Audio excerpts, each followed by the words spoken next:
porque é importantíssimo isso. Se ligue, estamos em vigília. Vigília é estar em alerta. Vigília é estar atento. Vigília é estar de atalaia. Vigília é estar de sentinela. Então temos que estar em sentinela. Amém? Eu convido você a meditar nesse versículo, somente nesse versículo. Então pôs Samuel uma pedra e pôs ela, ou pôs-la entre Mispa e Sem, chamou o seu nome Ebenezer. E disse: até aqui nos ajudou o Senhor. Israel, depois que a arca ficou em um certo lugar, capítulo 7, versículo 1, Kiriat Jearim, ficou a arca do Senhor e trouxeram até a casa de Abinadab, no Oriente Monteiro, e consagraram Eleazar seu filho para que guardasse a arca. Sucedeu que aquele dia a arca ficou em Kiriat Jearim, tantos dias se passaram, e se chegaram até 20 anos, e lamentavam toda a casa de Israel após o Senhor. Então Samuel falou a toda a casa: todo o vosso coração vos converteis, tirai entre vós os deuses estranhos, os astarotes, e preparai o vosso coração ao Senhor, e servi Ele só, e Ele nos livrará das mãos dos filisteus.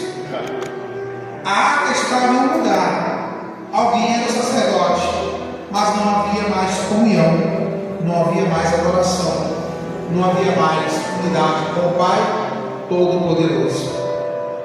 Mesmo a arca estando em um lugar de referência, Deus não estava com aquele povo, porque o povo tinha se viciado andando após Astarote, aos deuses pagãos, aos deuses dos seus inimigos, daquele povo, daquela terra.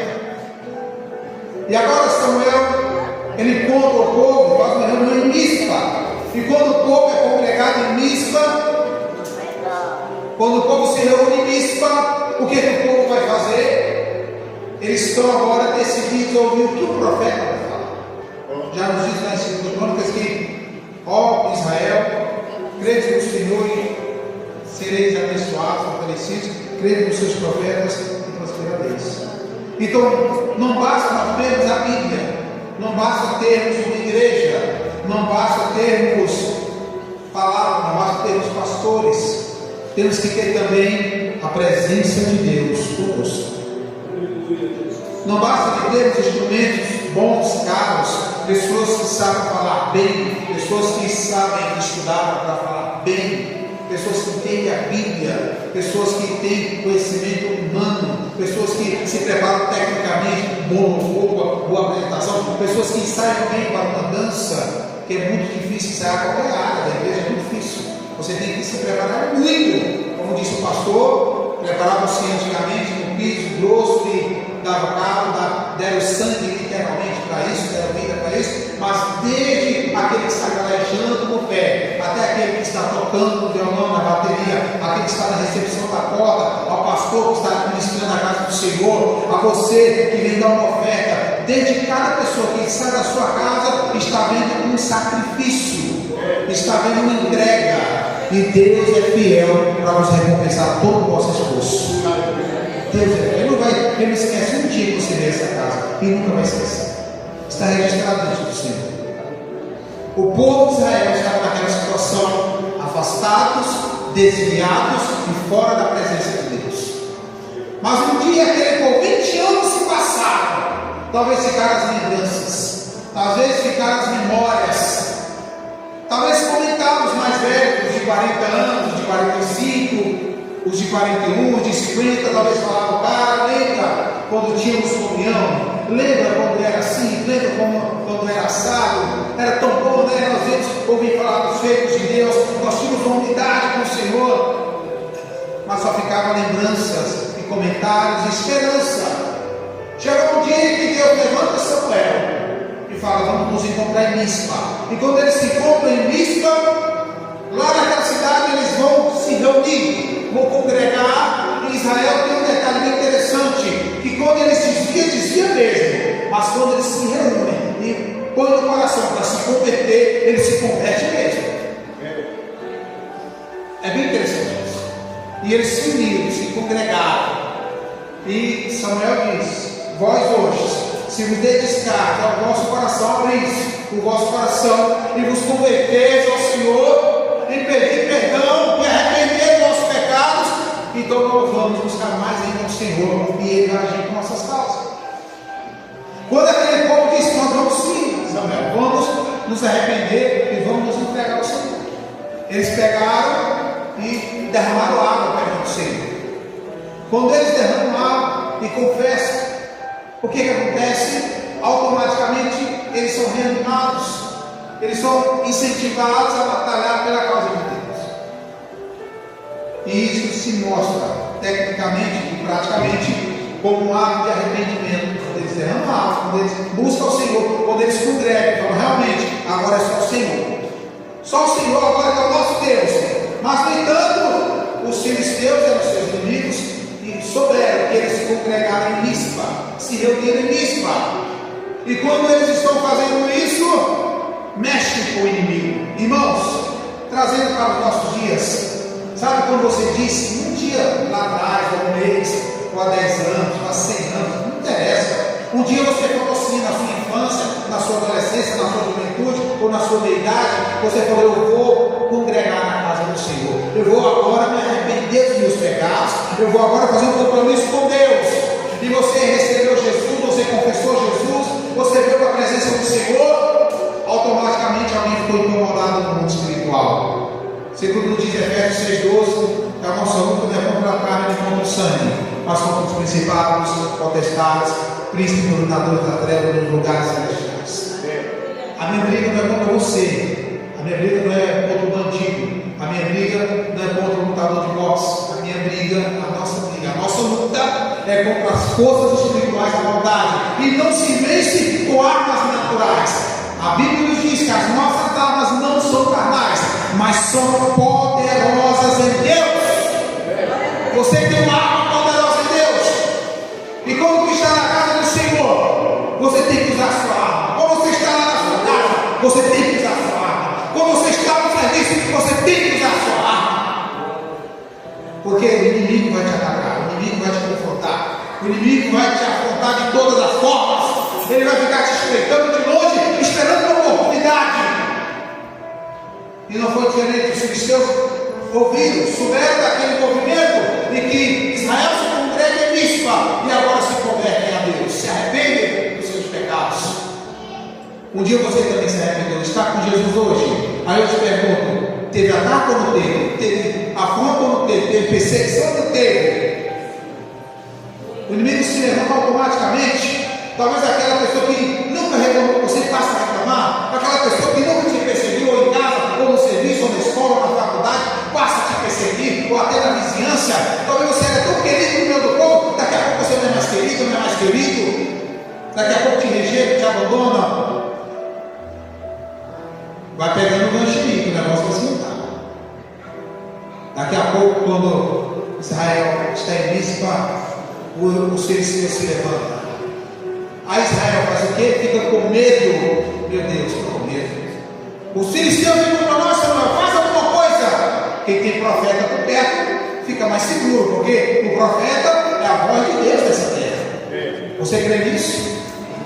Se tem profeta na tua casa, creia nele, creia nele.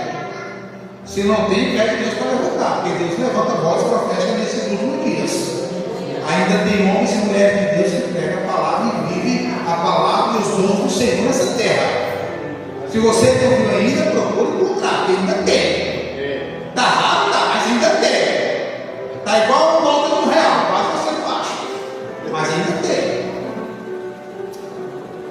Quando o profeta Samuel pega um cordeiro e oferece a Deus, aí agora a peleja pega. Porque só compra a peleja depois que o cordeiro é sacrificado. O que isso entende? Eu só posso ir para a peleja depois que eu me lavar no sangue de Jesus Cristo. Se eu não me preparar para a peleja, eu vou perder facilmente. Se o meu cordeiro pascal não morrer, se eu não morrer com ele, não adianta eu querer lutar com um novo soldado do exército de Deus, se eu não morrer a velha natureza. Eu tenho que me oferecer como sacrifício para o Senhor. O meu velho homem, essa velha obra maligna da carne, da maldição, tem que ser entregue. Entregue para Deus os seus pecados, entregue para Deus a sua incapacidade, entregue para Deus o seu orgulho, entrega o que você tem de pior, e Ele vai fazer uma metamorfose, uma transformação, e aquilo que era pior, onde abundou o pecado, vai superabundar a graça de Deus. Porque eles se ofereceram para Deus arrependimento, mas com arrependimento estava o pecado. Mas com arrependimento deles veio o perdão de Deus. E quando Samuel oferece o cordeiro, o sacrifício, aí agora vai para a peleja. E quando eles vão para a peleja, eles falaram: intercede por nós, Samuel. Ele intercede. O profeta está intercedendo. Talvez, meu irmão, você é profetisa da tua casa. Talvez você, meu irmão, é o profeta da tua casa. E é fato, isso é fato. Você vai enfrentar de frente o propósito da intercessão. Você vai enfrentar de frente a fraqueza de muitos, a derrota de muitos, o desânimo de muitos, o desespero de muitos. Mas uma coisa é certa: você conhece o Deus que você está servindo. Você vai saber onde você vai chegar. A Bíblia diz que certamente Deus não fará nada sem antes revelar o segredo a seus servos, os profetas. Ninguém que está pelo Espírito de Deus nessa terra está sendo enganado das coisas que estão acontecendo. Ninguém. Nenhum filho de Deus é enganado do ontem, do hoje e do amanhã. Te dou toda certeza. Ninguém. Nenhum servo de Deus que está na presença vivo de verdade está fora da atualidade desse mundo e do povo. Nenhum. Porque todo aquele que é guiado pelo Espírito, ele conhece a voz do Espírito de Deus, tanto na Bíblia quanto nos dons do Espírito Santo. Quando Samuel oferece e vão para a peleja, a Bíblia diz que Deus começou a pelejar quando os filisteus chegaram. A peleja. E Deus começou a trovejar. Deus começou a guerrear. Aleluia. Agora o negócio vai esquentar lá no arraio, vai começar a esquentar aqui. Quando você começa a ir pela fé diante da sua batalha, e quando você vai entrando dentro do propósito de Deus, aí o que a Bíblia diz? Olha, essa peleja não é vossa, mas é do Senhor. Então, antes de te provocarem, antes de quererem te pegar e te acabar, estão tentando acabar com o Senhor. Quando Paulo começa, o Saulo começa a perseguir a igreja, o que acontece no caminho de Damasco? Uma grande luz aparece diante dele e ele se prostra, ele tecnicamente, literalmente cai do cavalo, e ele diz, e aquela voz fala: Saulo, Saulo, porque me persegue, mas quem és tu, Senhor? Ele diz assim: peraí, eu estou perseguindo é Pedro, eu estou perseguindo é João, eu estou perseguindo é Felipe, eu estou perseguindo Abraão. Não, você não está perseguindo o Antônio, você não está perseguindo a Maria, você não está perseguindo o Luiz dessa igreja, você não está perseguindo o João, você não está perseguindo aquele homem, aquela mulher, aquele jovem. Saulo, Saulo, você está perseguindo a minha pessoa, e dura coisa é cair na mão do Deus Todo-Poderoso. Deus está dizendo nessa noite: se alguém está te perseguindo, se o inimigo se levantou, não te preocupe. É como Deus falou para Davi, quando Davi fala: Senhor, eu posso ir para a batalha, eu posso ir para a peleja. O seu só momento, Davi, fica no momento esperando. Quando tu vê o movimento lá na palmeira, lá nas árvores, pode saber que Deus já saiu na tua frente. E eu te convido, meu irmão, perceba Deus indo na tua frente nessa hora. Perceba Deus indo na tua frente nessa hora. Perceba que na tua batalha nunca você esteve sozinha, nunca você esteve sozinho. Há um Deus ainda nessa terra, que é Senhor dos senhores, que é Rei dos reis, que é o Senhor dos exércitos. Eu nunca vi um justo desamparado na batalha. Urias pode até morrer, mas Deus revela lá o profeta Natan. Eu quero te dizer uma coisa: Deus nunca mandou seus servos na batalha. Pode Joabe se levantar na batalha como o filho de Davi, mas Deus também permite a vitória para Davi. Aleluia. Pode vir um exército que for. Levanta-se Senaqueribe contra Judá. Levanta-se Senaqueribe contra o povo de Deus. Faz um arraial, arrodeia Judá. Mas o Senhor usa o profeta ali falando. Eles entram no caminho, mas vai voltar pelo outro. Não se preocupe, profeta. O Senhor está falando. O rei leva a carta para o templo. E o Senhor usa o profeta e diz: não se preocupe. Quem vai agir aqui é o Senhor. No outro dia, 180 mil homens do exército inimigo estão caindo por terra. Se Deus sair com a peleja, pode ter certeza, meu irmão, não é vitória garantida, é mais do que a vitória. Deus não está brigando com você nessa noite, Ele está saindo da tua peleja. Ele está levando a sério esse negócio que você botou na presença dele, ele agiu por tua causa, ele está levando a sério. E a peleja está tão pegada. Talvez você tenha jejuado há 10 dias, 20 dias, 30 dias. Não se preocupe, o tempo é de Deus. Apenas persevere, faça como Daniel.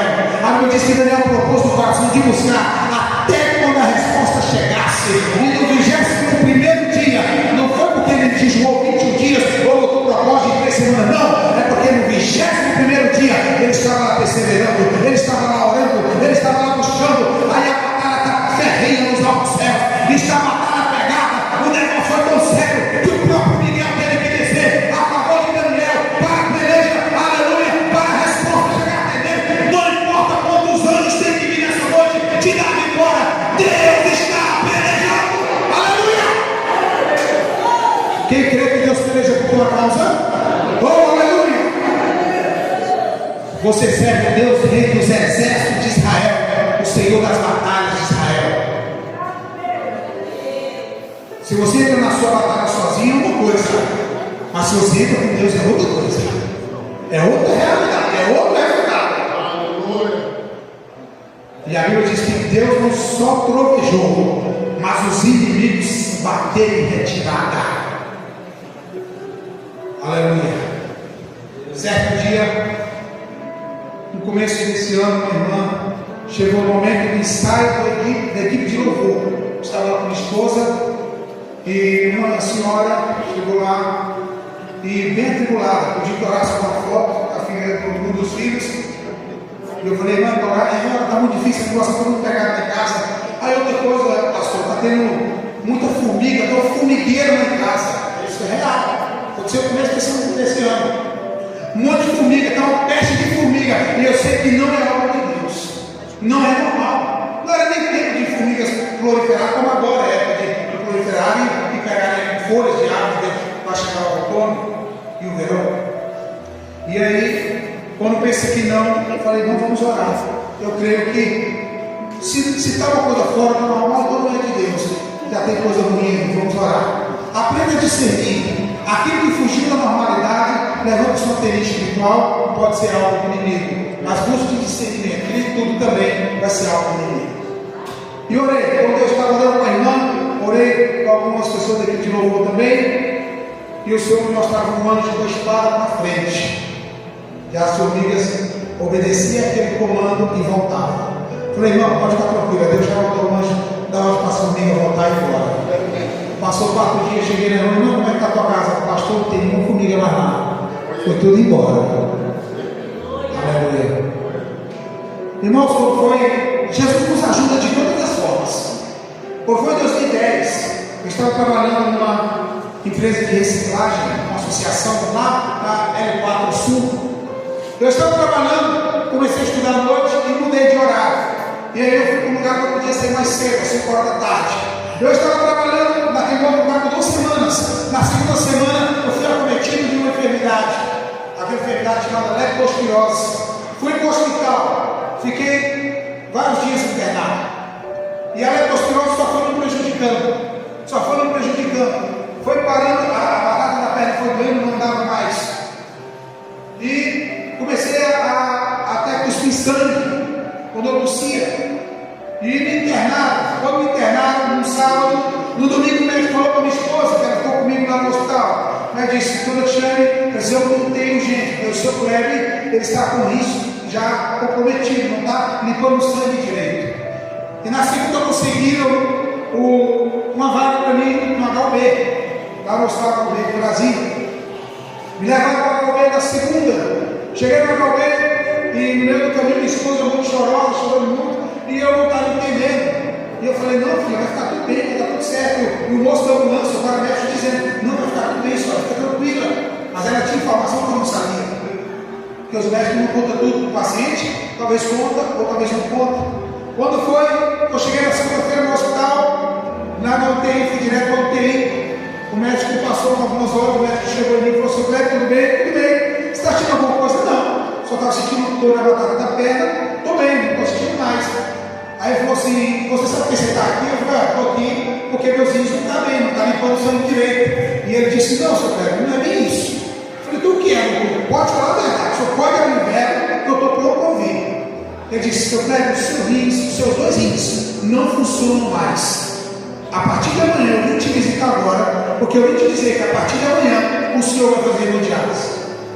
Aí eu olhei para ele e falei: doutor, não tem outra alternativa? Ele: não. Se você quiser, mas se você não quiser, a gente leva você. Eu falei: doutor, já que não tem jeito, vamos fazer hemodiálise. Irmãos, quando o médico saiu, eu lembrei da palavra que Deus deu ao profeta Isaías para o rei Ezequias, que disse: põe a tua casa em ordem, porque certamente uma casa não verás.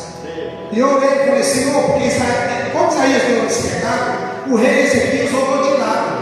E pela tradição que eu tinha aprendido na minha igreja, naquela época da igreja que eu estava, a gente só podia orar de joelho, nem orava em pé, só orava de joelho, porque você foi ensinado.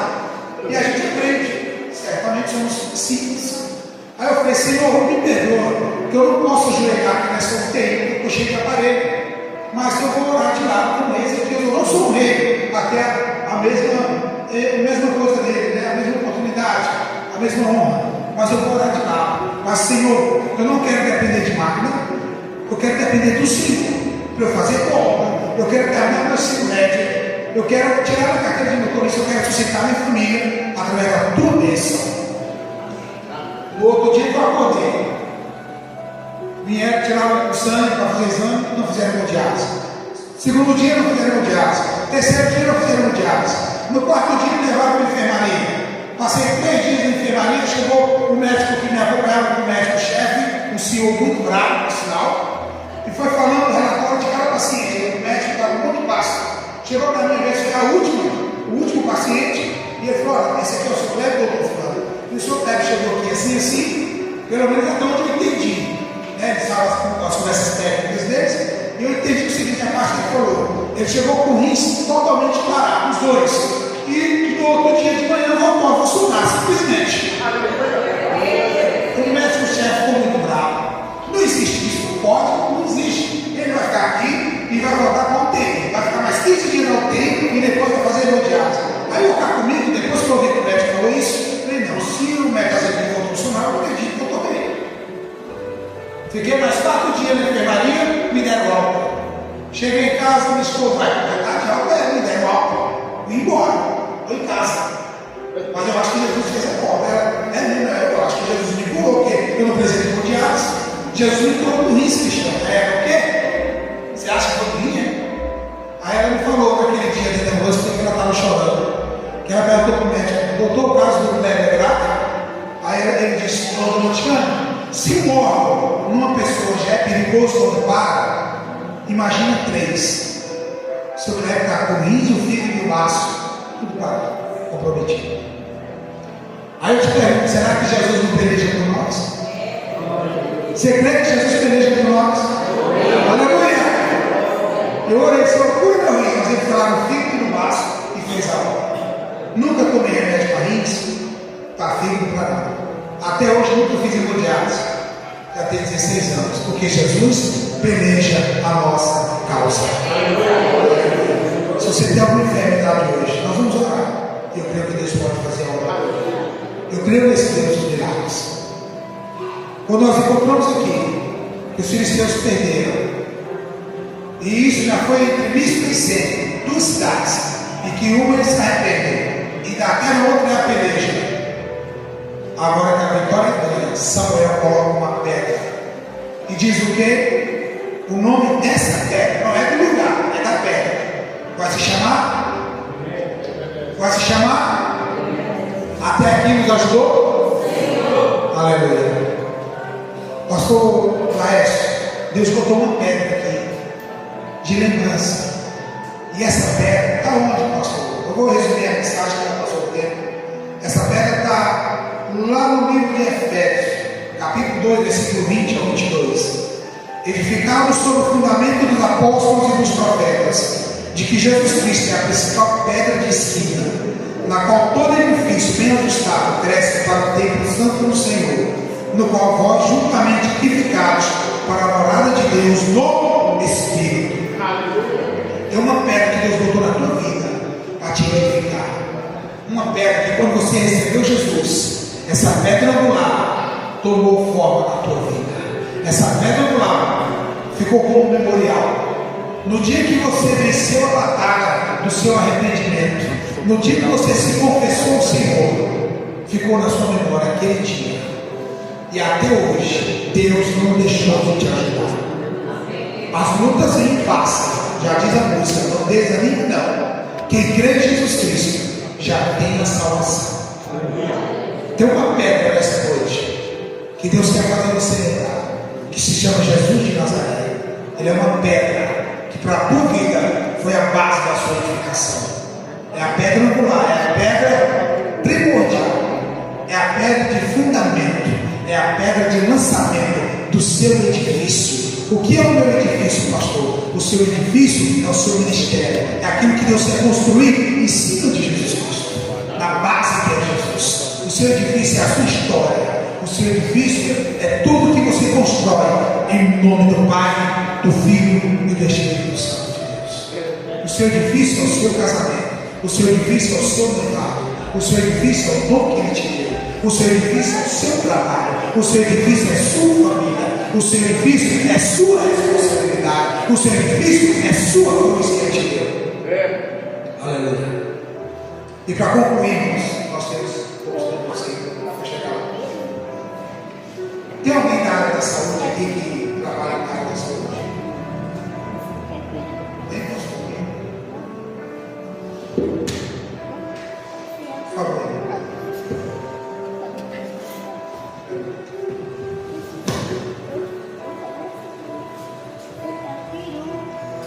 Em 2024, irmãos, você não lembra da...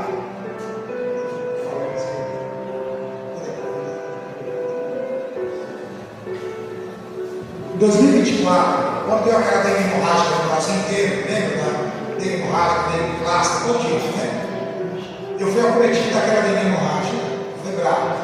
O primeiro exame que eu fiz, 144 de plaqueta. Normalmente é 375, no meu caso, 370. Mas ele estava no microfone. Tem um microfone para mim? Se é só você falar.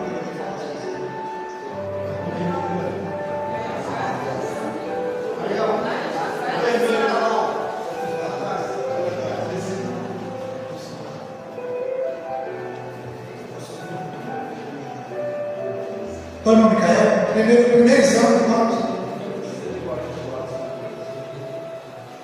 144. Então, a plaqueta 144 já é atenção, né? Cuidado. Aí, fui piorando. Para resolver bem. Próximo exame. Na sexta, isso foi na quarta. Na quarta, a quinta. Na sexta, eu fiz outro exame na última. Aí estava de...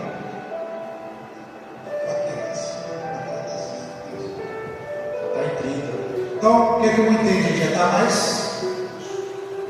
Então, já deu mais atenção, né? Aí a médica, quando eu cheguei na UPA na sexta, a médica falou: Kleber, você está sangrando, sentindo dor, está sentindo dor na barriga, né? Estomacal, mas não estava sangrando. Aí passou a sangrar na sexta no sábado. Mas no sábado, o exame pode dar o próximo. Já está bem. Então, já. Aí, quando eu cheguei no sábado outro, pediram transfusão de sangue. Eu já comecei a sangrar a gengiva, abri um buraco no céu da boca. Foi esquisito, né? Sangrando a língua. E isso é hemorragia, né? Hemorragia. Geralmente nesse papo de jogo, como é que fica a situação da mente? A pessoa já fica basicamente falência, quase. Só para falar, aquele tempo onde é que ela só está para se despedir dos familiares. Justamente. Foi o que praticamente aconteceu da sexta ao sábado. Aí no sábado os médicos pediram transfusão de sangue, não me fizeram. E eu comecei a sangrar na sexta. Então eu até domingo sangrando, hemorragia. Quando foi domingo à noite, um médico botou lá a urgência, 3 horas de prazo para fazer a transfusão. Aí eu olhei 3 horas, era 8 horas da noite, eu preocupei. Eu estou tão sério assim, que eu estou tranquilo. Se Jesus levar, não sou salvo, não tem problema nenhum quanto a isso. Estou salvo. Se tem alguém que tem salvo aqui em Santo Antônio do Brasil, eu sou o primeiro. Você é o segundo. Aí, quando foi, orei ao Senhor, porque na segunda que conseguiu me levar na madrugada, o hospital de São Paulo, estava na Segunda, 2 horas da manhã, levar para a sala de trabalho. Quando eu chego lá, a maior dificuldade que o médico me recebeu, porque a enfermeira estava com muita dificuldade, o filho médico me recebeu já 3 horas da manhã. Quando foi lá para as 4h40, alguém grita para o médico: doutor, e o senhor médico que chegou para fazer a transfusão de sangue, o que a gente faz com ele? O médico respondeu: não, deixa ele primeiro, ele é paliativo. Paliativo, não pode explicar a palavra aqui. O paciente é paliativo nessas condições. Não tem mais algum tratamento, a não ser, tecnicamente falando, é quem não tem mais tantos recursos. Paliativo, eu acho que quem entende mais ou menos também, é quem não tem mais o que ele podia fazer, ele fez. O que o sistema podia fazer, ele fez comigo. Porque eu tive uma cunhada também que faleceu de câncer, não ficou paliativo, ela só está, como diz, o enchendo disso. É só tomar uma medicação para dor. Aí falou: não vou fazer transfusão, deixa ele aí. Foi isso que eu ouvi, deixa ele aí. Quando o médico falou isso, obrigado. Quando o médico falou isso, eu falei: Senhor, o homem disse que eu sou paliativo, mas a última palavra é do Senhor. Os exames estão dando ruim, Senhor, mas o Senhor não falou nada. Então eu vou entregar ao Senhor agora, que vai ser feita a tua vontade. Se eu acordar, Pai, no céu, eu tenho certeza que eu não estou mais nessa terra. Então já estou com o Senhor. Mas se eu acordar nesse hospital, eu peço ao Senhor que eu acorde curado. Curado, foi o que eu falei. Eu fiz um desafio com Deus. Ou ele levava ou ele curava. Aí eu dormi 4 horas da manhã. Acordei 6h30 da manhã para 7 horas. Quando eu acordei, meus irmãos, abri os olhos. Estou no hospital. Estou vendo a rua do hospital, estou vendo barulho. Pessoal chegando com um carrinho de café. Seu Cleber, o senhor quer tomar café? Quero. Levantei, andei com o dedo. Não, você pode andar, não posso. Você pode andar, não posso, não estou bem. Como o senhor está? O senhor está podendo ir com hemorragia, o senhor está com hemorragia? Não. Aí quando eu falo da hemorragia, passei a língua nos dentes, cadê o sangue? Tinha mais não. Passei a língua no céu da boca, não tinha mais não. Engoli essa língua, não tinha mais sangue. Eu, o que Jesus fez aí? Será que ele respondeu lá em cima? Fui para a enfermaria, minha esposa chegou já 3h da tarde. Falei para ela: acho que eu estou curado. Não estou com sangue mais na boca, não. Aí eu fui lá, fomos no banheiro, né? Joguei essa língua na pia, normal. Quando foi à tarde, saiu o exame da tarde, 11 de plaqueta. Está aqui o exame, 11. Quando foi no outro dia, 64 de plaqueta. Quando foi uma semana depois, 375 de plaqueta. A glória de Deus.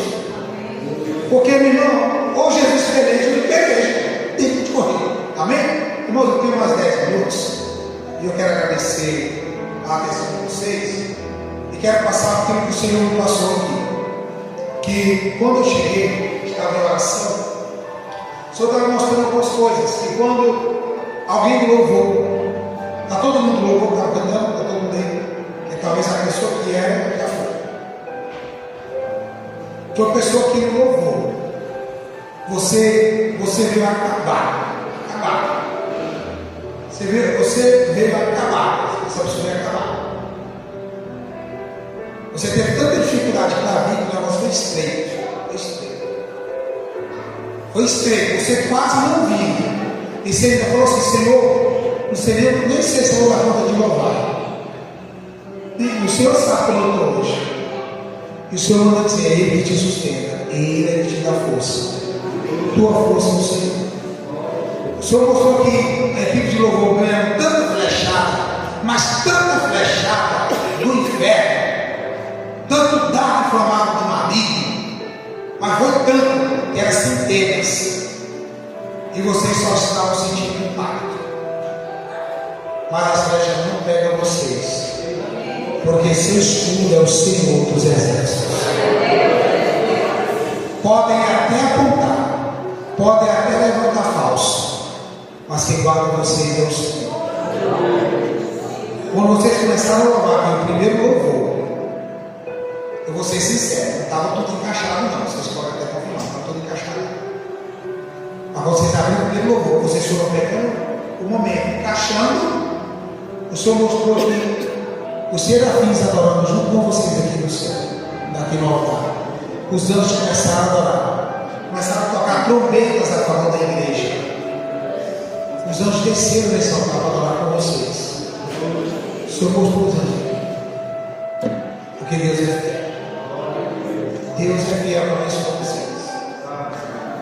Deus é fiel. E o Senhor quer abençoar mais ainda. Quero falar aqui para vocês de uma pessoa que nessa semana você estava pensando em vir para a vigília, estava se organizando. E até para o seu preparo, você falou: vou por tal calçado, o calçado quebrou. O calçado quebrou. Você falou: vou por tal calçado, o calçado quebrou. Mas eu vou mesmo assim, igual. E você está aqui hoje, a glória de Deus. E você está aqui agora ouvindo isso. Porque Deus é que vai te dar a vitória, dependendo do que você passar. Teve uma pessoa que levou até um escorregão nessa semana. Levou até um escorregão. Mas eu vou para a vigília. Não vai ter problema. O Senhor mostrou aqui que tem uma pessoa que está com problema no globo ocular, no olho, na pressão ocular. Deus quer trabalhar na tua vida hoje. Vou te dar a vitória. Deus quer te dar a vitória. Deus quer te dar a vitória. Deus me mostrou que tem uma pessoa que eu estou passando assim, não vou chamar ninguém. Você com Deus. Precisa disso. Você com Deus. Eu estou passando porque o Senhor me mostrou. Que tem uma pessoa aqui que você está envolvido de pessoas, mas você se sente ninguém. Você se sente invisível diante de todos que estão ao seu redor. Você tem praticamente algo que te deixa isolado, mesmo ao redor de tanta gente. E Deus quer dizer para você que Ele é sua companhia e que você vai vencer esse momento. Você vai vencer. Você não vai ser essa pessoa isolada, mesmo com um monte de gente, e você se sente isolado. A primeira visão que o Senhor me mostrou aqui foi que você, uma pessoa que fez um negócio, e que esse negócio você viu que não foi tão correto. Não é que você roubou, você fez um negócio que você teve uma vantagem um pouco a mais, além do justo, que você sentiu no coração que esse negócio que você fez não foi aprovado por Deus. Mas Deus quer te dizer: pede perdão e não faça mais, não pegue mais. Seja justo naquilo que você está fazendo. Amém? Convido a igreja a ficar de pé. Pastor, o Senhor me mostrava aqui